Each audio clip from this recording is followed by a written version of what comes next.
Hey everyone, welcome back to another video. Today we're here with a tornado shot build, and yeah, it's been the project I've been working on for a few days, and I think it is insane. Um, I'm using a variety of ideas I've got from other places. So we're using a Doomfletch, which is actually quite popular this league, with using the notable Secrets of Suffering. Now this is really good. Um, and basically, we have capped crit. We lower the enemy resists by up to 30%, and we take 20% less damage from enemies we've hit.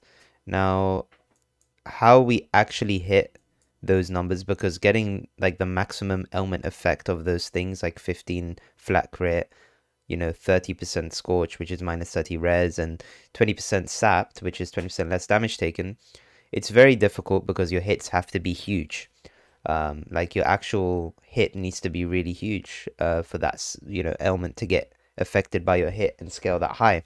But we're using Pain Seeker, which makes it so that our non-damaging elements, we inflict non-damaging elements as though dealing more 176 more damage. So this takes away the need to have major big hits, and we can basically meet the element threshold really easily. And now the final really interesting mechanic we're using on this build is Vengeant Cascade. This makes it so attack projectiles return to you from final target, and Captain Lance made a video on this, and basically you can double your DPS with your projectiles with Hydrosphere and Sniper's Mark, and they just like go, I don't know, they just do so much damage. So that's the mechanics we're using on Tornado Shot, and we're also using Anomalous Tornado Shot to get Fizz as a random element. And to convert to full element, we just take Winter Spirit, but Winter Spirit isn't too important. It just makes it so that you can run like Fizz Reflect and stuff like that. And yeah, I just want to just go over this build. Now, you can actually play this on a pretty good budget, but obviously I've invested a lot into this build. And yeah, and I'm also going to be using Rizratha's Coil for my showcase. Otherwise, I would like to use Headhunter, of course, but yeah, I'm gonna use Rizratha's Coil because it gives the strength and life that Headhunter does, and also gives some damage. So it's a pretty good belt. And yeah, you probably want to use a really good Stygian Vice instead, but this is what we're using for now.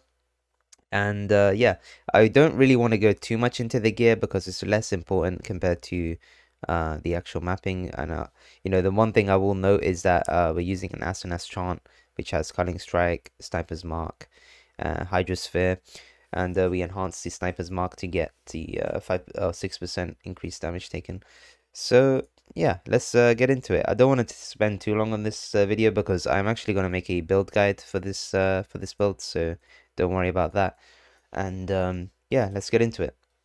So I just want to show you guys how it feels and the mapping and all that. Also, let me just show you the Ascendancy quick as well. We take a fast shot into Endless Munitions. Gathering Winds Focal Point, we don't take Chain because we get enough clear from our projectiles, and we don't need to run a barrage setup. This is just auras in here.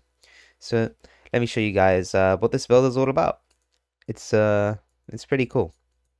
So you'll notice that the clear isn't, it's not insane because some things will get left behind, or because we don't have chain, of course. So we're just relying on projectiles to actually hit them. So let's show you guys an expedition real quick. And this map has more monster life, but it doesn't really matter because yeah, our damage is going to be very high.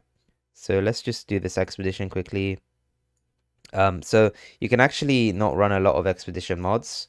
One of them being damage cannot leech. That's really bad for us because our mana regen is really bad.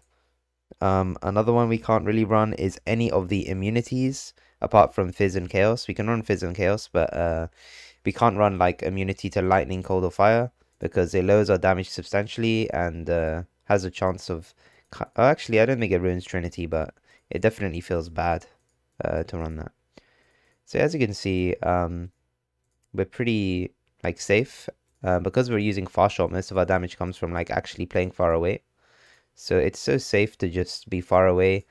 And you might be thinking, this much life on a Petrified Blood build is really low, but it's It's not too bad.